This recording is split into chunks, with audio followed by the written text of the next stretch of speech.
Your Excellencies, ladies and gentlemen, dear friends, please join me in welcoming Volodímir Zelenski, the President of Ukraine.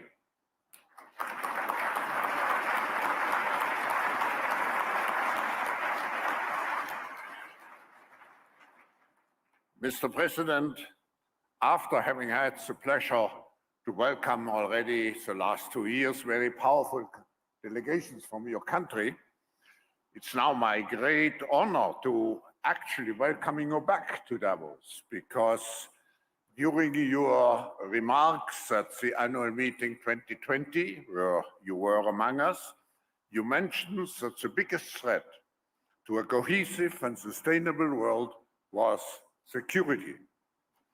You also warned of the consequences of accepting the new normality when at the same time parts of your country had already been under partial occupation for 6 years. Mr. President, the brutal aggression on the 24th of February 22 reminded us that we cannot have global prosperity without peace and security. Nearly 2 years since the war, Ukraine still stands. Its people stand and fight on a daily basis to protect the interdependence of their homeland. Thanks to your leadership, Mr. President, as well as the determination of every Ukrainian citizen, your country has remained incredibly resilient in response to the war. We are deeply grateful to you and the Ukrainian people for defending the values which are at the core of the international system and at the heart of liberal democracy. In 2022, Ukraine was granted EU candidate status, and just last month, formal accession negotiations began.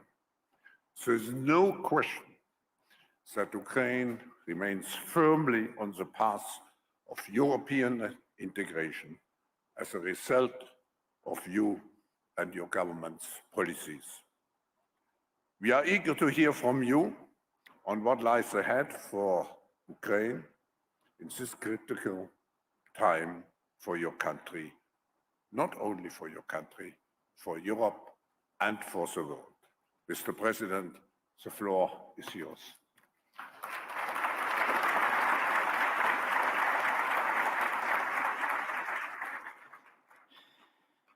Thank you so much. Professor Schwab, thank you for your very kind introduction. President Brandon, ladies and gentlemen, I appreciate your willingness to hear answers to truly important questions. When will the war end? Is the third world war possible? Is it time to negotiate with Putin? The full-scale war in Europe has been ongoing for nearly 2 years. Counting the time since Russia's illegal annexation of our Crimea, it's been almost 10 years. And for almost 10 years, Russia has been interfering in African countries from Sudan to Mali. The Syrian war still bleeding because of Putin's decision to prove something to the world has been ongoing for almost 13 years. In fact, one man has stolen at least 13 years of peace, replacing them with pain, and crises that impact the entire world. Putin is trying to normalize what should have ended in the 20th century. Mass deportations, cities and villages razed to the ground, and the terrifying feeling that the war may never end. In fact, Putin embodies war.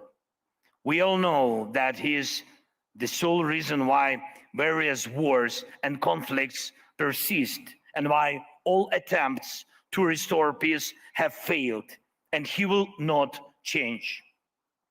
He will not change. We must change.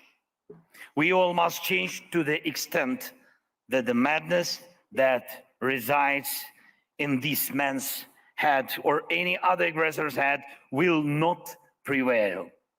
Putin is frank about what he wants, what he does, and who his targets are.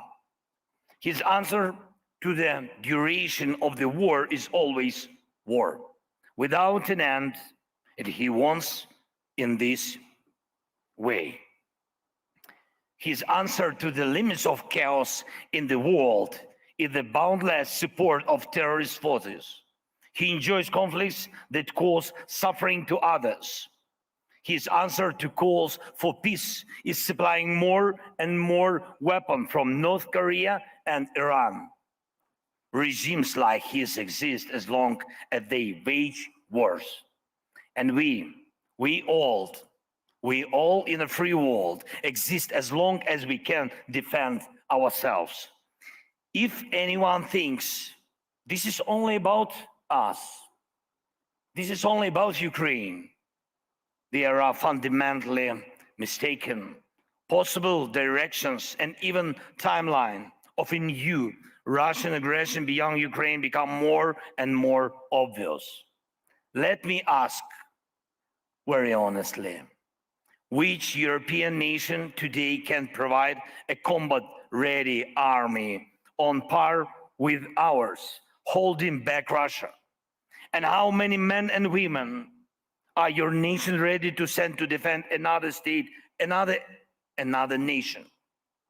And if one must fight against Putin together in the years ahead, isn't it better to put an end to him and his war strategy now, while our brave men and women are already doing it?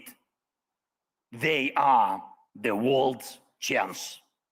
They are. In any dire confrontation, there's always a point where a catastrophe can be stopped. Ukraine is that opportunity, and we all in the free world must be unwavering in our pursuit of our desires, actions, and goals. Just as Putin is frank about his doom-laden ambitions, we all Ukrainians began our defense at a time when almost no one in the world believed in Ukraine, but we turned tables so that now the world has stopped believing in Russia. Even Putin's current buddies in Pyongyang and Tehran are simply using his madness while he still has technologies and resources to pay them. No one believes in his future or invests in it. And we, all of us today, even more than yesterday, must invest in bringing peace closer, a peace that is both just and stable. Before the full-scale invasion, we constantly heard, don't escalate. And we called for proactive action, sanctions to prevent war expansion. And we were told, don't escalate. And after February 24th, nothing harmed our coalition more than this concept. Every don't escalate to us sounded like you will prevail to Putin. And we asked for new types of weapons, and the response was don't escalate. But then weapons arrived, and there was no escalation. A Russian missile fell on NATO territory. The response again was don't escalate. But retaliation at the moment could have taught Russia a lot and would have added necessary confidence to the West. We talked about blocking the transit of sanctions goods to Kaliningrad, but the response was don't escalate. Full force of the sanctions could have forced Putin to concessions. because of don't escalate, time was lost. And the lives of many of our most experienced warriors who fought since 2014 were lost. Some opportunities were lost. The lesson is clear. Everyone thought Russia had missiles that couldn't be shot down. Patriots shoot down everything. And many feared the consequences if Ukraine gets long-range weapons. As a result, Russia just loses more. And we heard Russia would never allow a grain corridor without its involvement. Nearly 16 million tons of cargo have been transported from our ports. And we can prove that Russia will reconcile with the complete loss of its Black Sea fleet, which terrorized commercial ships. And we must gain air superiority for Ukraine just as we have gained superiority at the Black Sea. We can do it. Partners know what's needed and in what quantities. This will allow progress on the ground. Just 2 days ago, ladies and gentlemen, just 2 days ago, we proved Ukraine can even hit very valuable Russian military aircraft, which no one had shot down before. Many sanction steps were delayed for months, even years, because they have faced storms of threats from Moscow. But none of those threats came true. Each storm turned out to be their bluff. And how can one be satisfied with the sanctions against Russia or export controls if they don't even block its missile production? In every Russian missile, there are critical components from Western countries, dozens of components in every missile. And it's true, it's fact. And of course, I'm grateful for each package of sanctions. Thanks, partners, thank you. But bringing peace closer will be a reward for all those who care to ensure that sanctions work 100%. And by the way, it's a clear weakness of the West that Russia's nuclear industry is still not under global sanctions, even though Putin is the only terrorist in the world who took a nuclear power plant hostage. It must be a strong decision this year when frozen Russian assets, soaring and oligarchic, will be directed towards defense against the Russian war and for reconstruction of Ukraine. Putin loves money above all. The more billions he and his oligarchs, friends, and accomplices lose, the more likely he will regret starting this war. Putin must regret. We need him to lose. We need to finally dispel the notion that global unity is weaker than one man's hatred. And we can do it. Ladies and gentlemen, this year must be decisive. Can freezing the war in Ukraine be its end?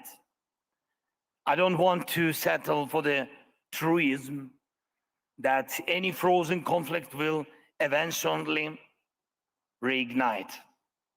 And I remind you that after 2014, there were attempts to freeze the war in Donbass. There were very influential guarantors of those protests than Chancellor of Germany and the presidents of France. But Putin is a predator who is not satisfied with the frozen products. And we have to defend ourselves, our children, our houses, our lives. And we have to do it, and we can beat him on the ground. We have proved it, and at sea and in the skies. And we ramp up production of weapons. We achieved economic growth in Ukraine. Our GDP is moving up despite the war, plus more than 5% last year. And we got the decision on EU accession negotiations, and we are normalizing the idea that the aggression can be defeated, even Putin's aggressions, which have been ongoing for 10 years and more. And now we can say, don't escalate, to all who doubt, to all who want to reduce support. And in this warning, we will be absolutely correct, because every reduction in pressure on the aggressor adds years to the war. But every investment in the confidence of the defender shortens the war. We must make it possible to answer the most important question.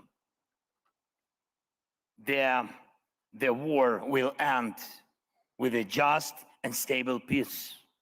And I want you to be the part of this peace, starting from right now, to bring the peace closer. And we need you in Ukraine to build, to reconstruct, to restore our lives. Each of you can be even more successful with Ukraine. And these days, right here in such beautiful country, in Switzerland, we have made a key political contribution to the possibility of ending the war. There was the most representative meeting of national security advisors regarding the implementation of the peace formula. More than 80 countries and international institutions were represented. Yesterday, I had very productive negotiation with the president of Switzerland and discussing the possibility of holding a summit at the leaders level in Switzerland. The first summit, the Global Peace Summit. Today, our teams have already begun work on organization such a summit, not the World War III, but the Global Peace Summit. And I invite every leader and country that respects peace and international law to join us. Together, we can answer any crucial questions, and it will be the best answers. Peace must be the answer. Thank you for your invitation, and thank you for attention. Slava Ukraini. Thank you.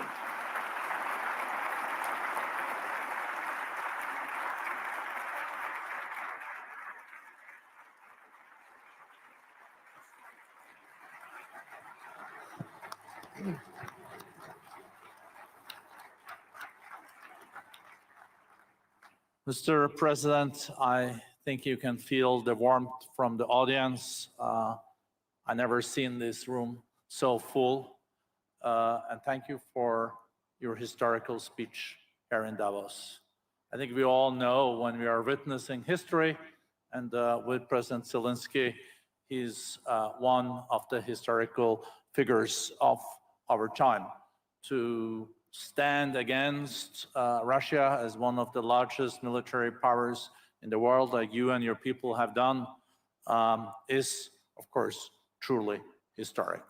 But we will also have to turn to the next chapters. And you also mentioned that Ukraine's economy is still growing with more than 5%. You also mentioned that Russia has seen a lot of losses, more than 300,000 soldiers, more than half of their tanks, and also their Black Fleet fleets. I was just wondering, listening to you, how long will the Russian people let Putin continue with this?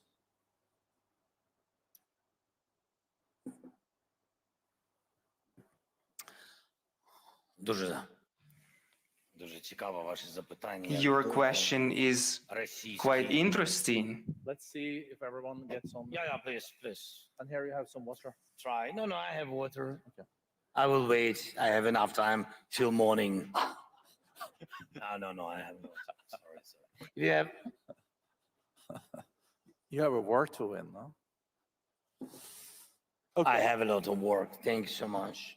No, it's a great. So, Can I speak Ukrainian? yeah, of course, everyone has their... Everybody understands Ukrainian. Okay, great. With the interpretation, yes. I see. Yeah. What we will speak about serious topics, but sometime we need pauses for jokes. Gallows humor. No, you know what is funny? Now I'm speaking English and have Ukrainian translation here. So it's thanks technologies. But it has to be opposite. How did it sound? I have to speak Ukrainian. How did it sound in Ukrainian? Great. My voice is better here. So I don't like to hear my voice. Добре, дякую. All right, thank you. Я хотів відповісти. Why I wanted to answer in Ukrainian. Я вам поясню. I will explain to you. Ви навіть ви не розумієте, яка різниця між вами. You do not understand what difference is between us, you, and this man, Putin, because as you have mentioned, and in your question was it all, the difference between autocracy from democracy is that you mentioned for how long the people of Russia will allow Putin, and then afterwards it is not important whether it's war, the elections to be the head of the state. The question is that we equally understand this, you and us, for how long will people allow, and that is the principle of democracy, and that is the difference. The people do not allow anything to the President Putin. The question is what President Putin allows to his people, and therefore we need to state the question differently. For how long are the people ready to be deaf, to not hear anything, to not see anything, to pretend like everything is all right and is moving all right? So that is not the question to me.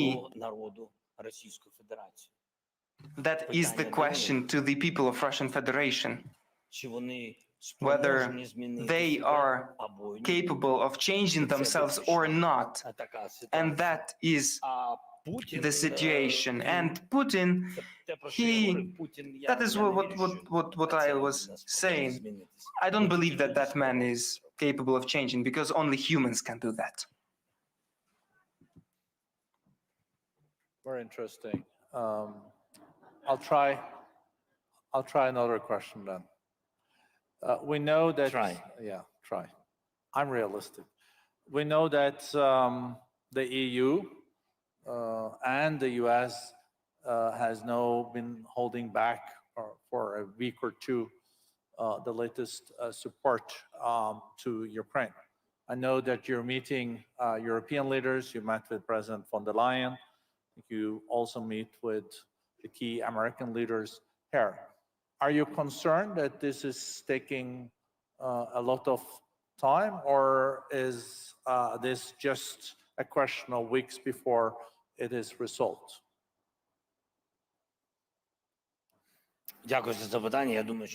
Thank you for the question. I think it's the matter of weeks.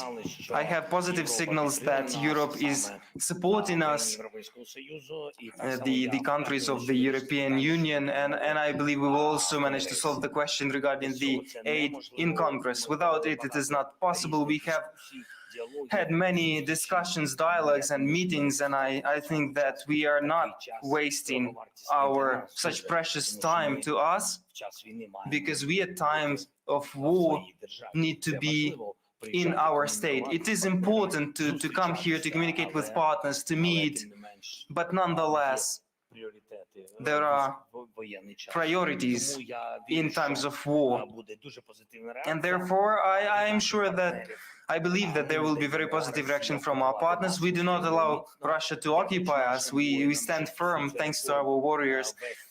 As regards the reforms, all that list of reforms, our promises and proposals by the International Monetary Fund, European Union, Ukraine is fulfilling all those faster than prior to the war, because we have regrouped, because Ukraine in times of war has proven that it can be strong and can reform the state.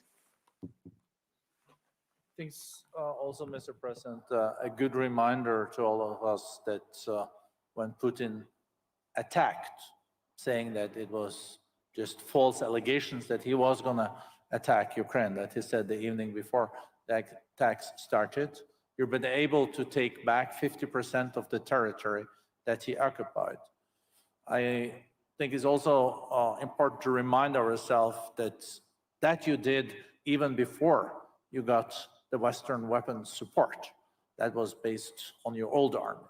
And you have a much stronger army now, probably the 6th, 7th strongest army in the world. But I think, if I may, if you could share the sentiment among the people in your country. How do Ukrainians now feel after 2 years of this war? Are they as committed or even more committed after all the atrocities, the latest shelling and also killing of civilians? Because you also have to manage your own population.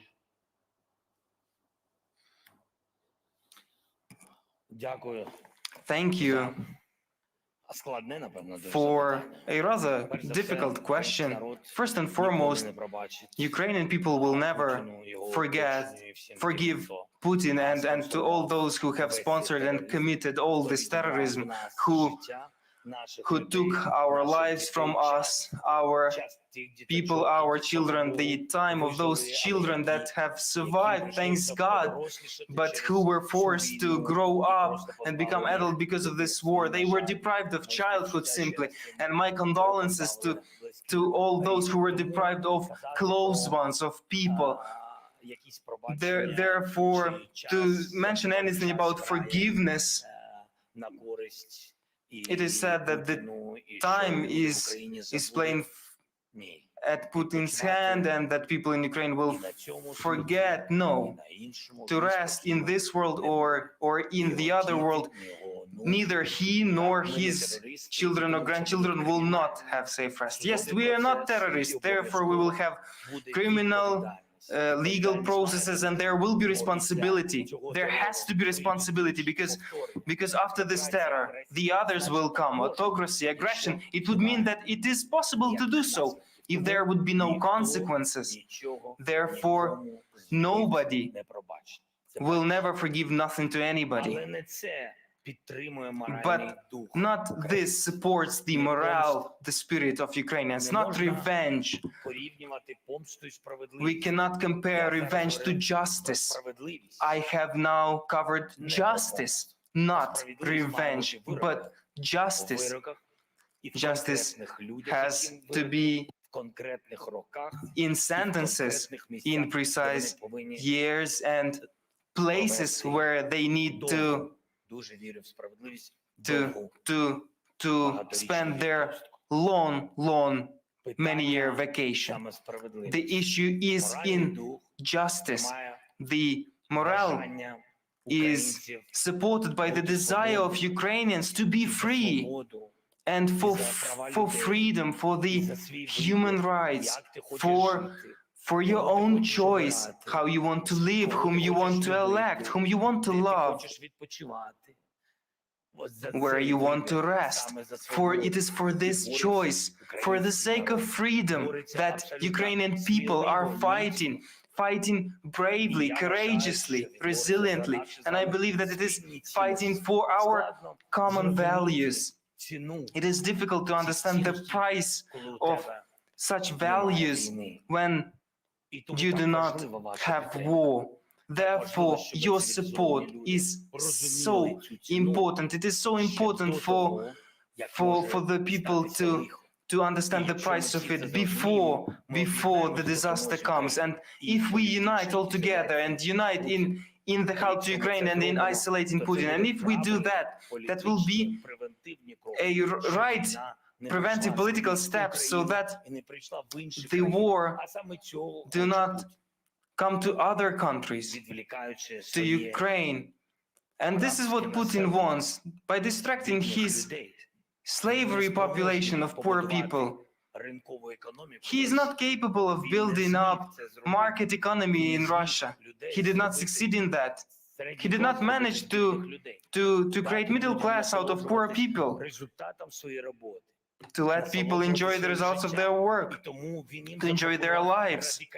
Therefore, he proposed radicalism to them because of the work of Kremlin, their lying information policy, and because of the war. If you cannot give the economy, he has found for them other military quote-unquote victories, that is occupation of other territories, destruction and killing. I apologize, my response was rather long. Your question was shorter. I think they're more interested in hearing you than me. I think, Mr. President, Enough. I think that was an amazing way to end.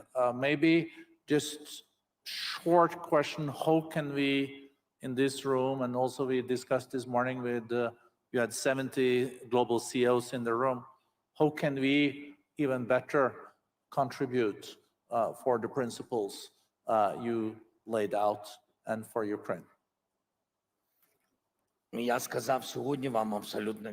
have stated to you absolutely frankly to us, I believe that our strength and our main treasure of Ukraine is people, and they have proven to the whole world that they are smart, talented, modern, and they are sharp-witted, they are brave, and they are absolutely open. And I told you that for us today to build up a resilient economy, only our people and your investments are capable of that. The working places, many of those. For this, we would need normal investments, from absolutely understandable, transparent companies, and I believe that that will strengthen us because it will create new employment places. It will allow our people the opportunity to come back from abroad. And I have already stated that Putin has managed only to enter the villages where he has killed all people, or where there were no people because they have fled because of the war. But if there were many people who were ready to defend their land, and they did indeed manage to do that. So please strengthen our economy, and we will strengthen your security. Thank you so much. Thank you.